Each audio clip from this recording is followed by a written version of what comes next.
Hello YouTube, it's Lion here with Hobbies of a Man once again, and today we are doing another manga review. Now today's manga review is going to cover Komi Can't Communicate Volume 7 and Volume 8.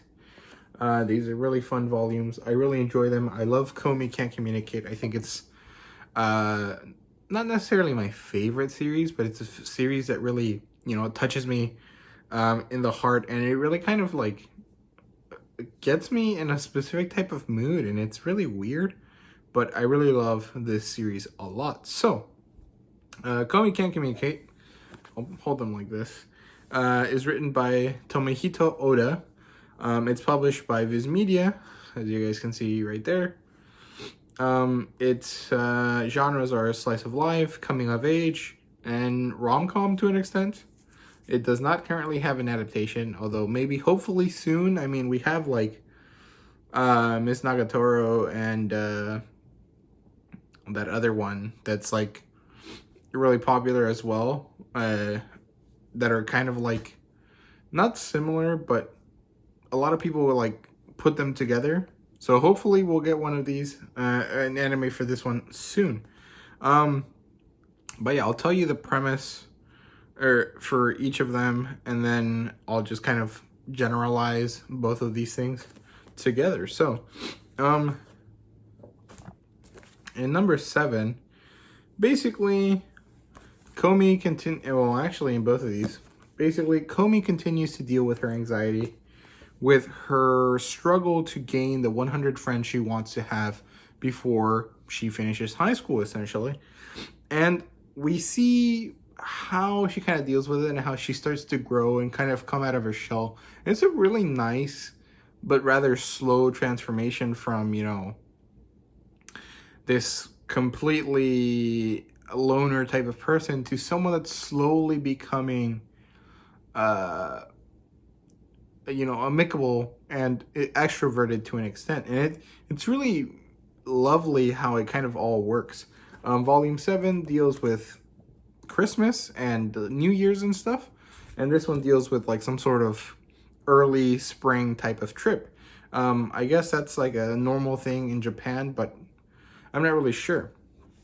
So Volume 7 is just a really extremely cozy kind of party at Komi's kind of thing. They have a bit of a present exchange.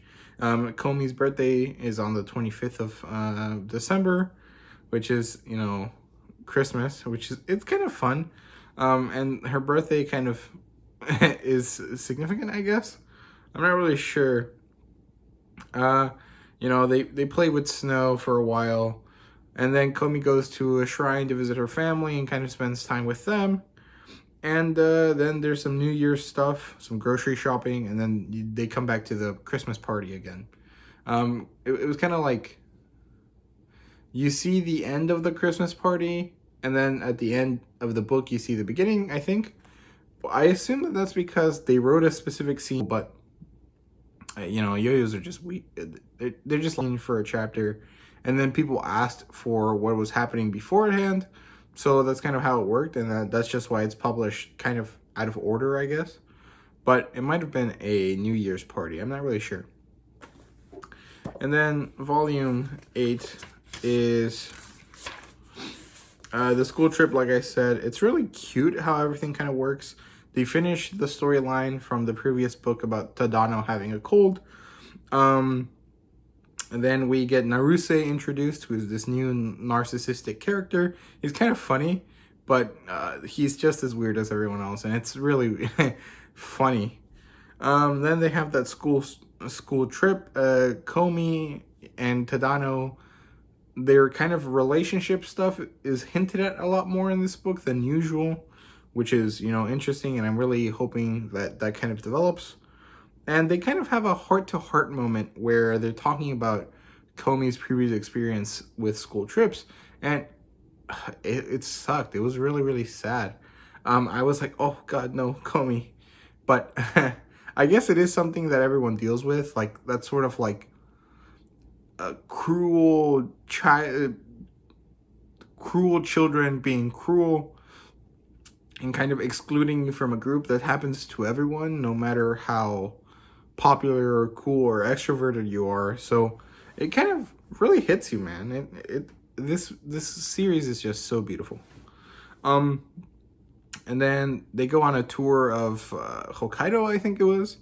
And then they go to the bathhouse, which introduces a little bit of lovely fan service. And the first chapter that features a bathhouse is the girl side, and then they have a part at the boy side. So there's fan service for both types of readers.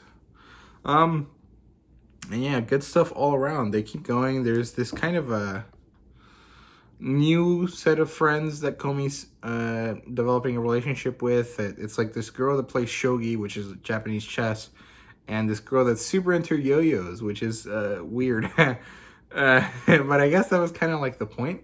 They have a little storyline about how it's okay that she likes yo-yos and how she can strive to be the best at yo-yos if that's her passion, which is, cool. But yo-yos are kind of out of style. Although I do enjoy playing with a yo-yo. I used to have this really nice, like, competition style yo-yo. The ones that aren't, like, hooked up to the string. And so that you have to put the string on. And then you make a little loop around your finger before you roll it up. And then you have to throw it a certain way. I used to have one of those because me and some friends were into that at the time in high school, but yo-yos are just weak.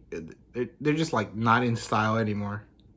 But it's a thing, I guess. So I love both of these books so much. I think the book 7 was probably my favorite out of the two. I thought this was way cozier, and I was kind of feeling in the mood of winter holidays when I was reading these. So this one really was good for me. Oops, sorry.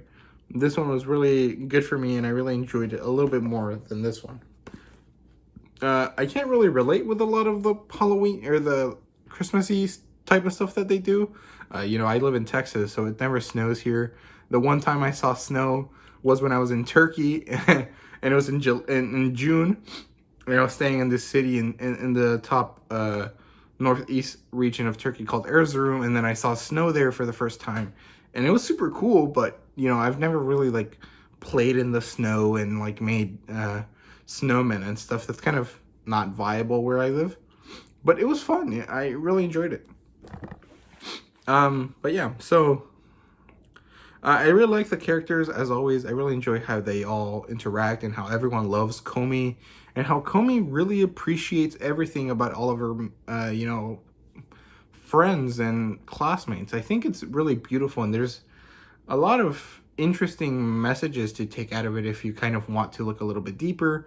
The fact that you can't judge a book by its cover, that, people's oddities are actually part of what makes them so engaging and so interesting and so meaningful to you and to each other.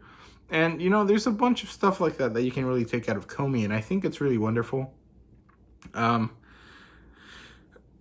recommend Komi to anyone that is, into it, interested even a little bit. I think it's really good.